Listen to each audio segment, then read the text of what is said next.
This gospel reading, in just my opinion, which really doesn't mean anything,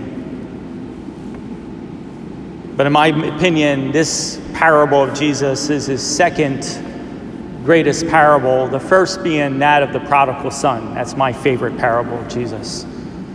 But this one's right up there. Again, well known with people who come to church regularly and with those who don't, Christians and non-Christians alike. I'm sure many of them have heard some sort of part or know some sort of the story of the parable commonly known as the Good Samaritan. Today, I want us to go in a different direction. The initial parable of Jesus has us be the person of the Good Samaritan, with that commission at the end, go and do likewise. Like Jesus is telling this scholar of the law that the one who acted in the way according to God's will wasn't the priest, it wasn't the Levite, but it was their enemy, that of the Good Samaritan. The ones that the Jews hated. He's the one that acted in accord with God's will because he's the one that showed mercy. But the question, the deeper theological question, the deeper question that I want to get into today is the question of why. Why Jesus? Why show mercy? And to do that, I want us, you and I want us to change roles today. Today, we're not the Good Samaritan. Today, we are the victim. We are the victim. And there's two important components that get overlooked in this story. The first is the initial line of Jesus. He says, a man fell victim to robbers as he went down from Jerusalem to Jericho. So again, we're the victim. And we're moving from Jerusalem down to Jericho. Jerusalem is 3,300 feet above Jericho. It's still a commonly known route today that when you go from Jerusalem to Jericho, you are drastically descending. There's some theological significance to that. Again, when Jesus tells a parable, nothing's by accident. Nothing's by accident. There's a reason why he's telling us Jerusalem to Jericho. The man was in Jerusalem, the place of God, the place where the temple is, the place where you worship God, the place where God's dwelling is, the mighty, holy city of Jerusalem. The man is there. And now the man, through his own choice, decides to leave God and go to Jericho, descend towards Jericho, which in the Old Testament was commonly known as a place of sin. That famous story in the book of Joshua, the walls of Jericho. They blow the trumpets and the walls come tumbling down. So the man, the victim, is moving from the holy place of God to a place of sin. And as he's moving in that direction, moving closer and closer to sin, what happens to him? He's beaten, he's wounded, and he's left half dead. And that's the other part that gets overlooked.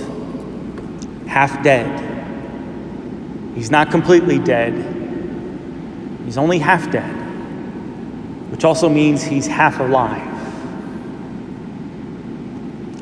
Sin does that to us. Sin wounds us, sin beats us, and sin takes the life out of us, where many people today live only half a life.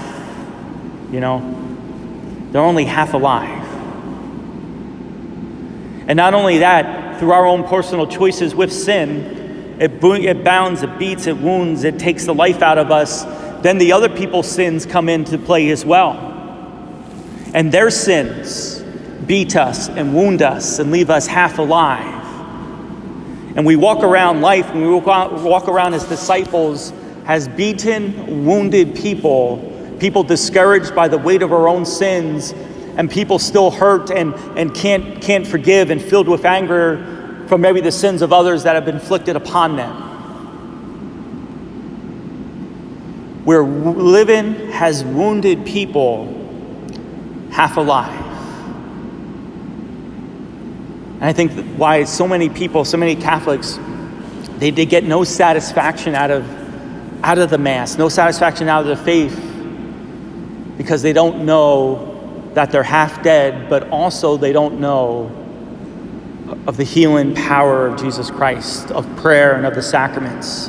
To understand that God is intimately concerned about their wounds and wishes to do something about it. But we live our lives as practical atheists, meaning that, yeah, we believe that God exists, but no, we really don't believe that God has any part and any say in our lives. That he's this far off, distant being that we'll see one day when we die. God, Jesus Christ, is the Good Samaritan here and now. He comes to the road, he comes to us, he sees the wounds, and he's filled with mercy and compassion. That's why we're called to act in that same way, because that is who God is, and that is how God acts. He comes to the wounds. That's where he lives. That's where he loves us the most, whether they're inflicted of us by our own sins or the sins of others.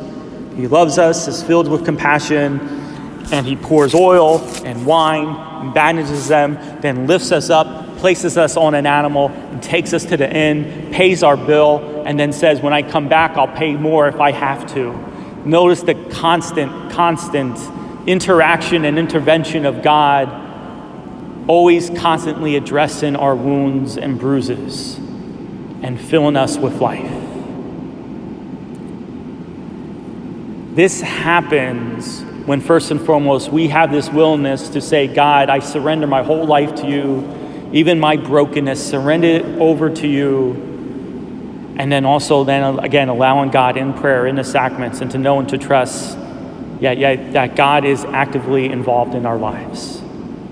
He's the Good Samaritan who approaches us every day. It's hard. It takes a lot of courage. I think like many of us, we don't like to go to the doctor when we're physically wounded. We don't want to go to the doctor because then he's going to say, oh, you have to do exercise, you have to do surgery, whatever it is. It's sometimes a very uncomfortable and painful process, and so we avoid it. It's natural. But know and see God has that Good Samaritan, that we are the victims. We are the victims in need of a Savior. Let him come and heal us. May God bless you.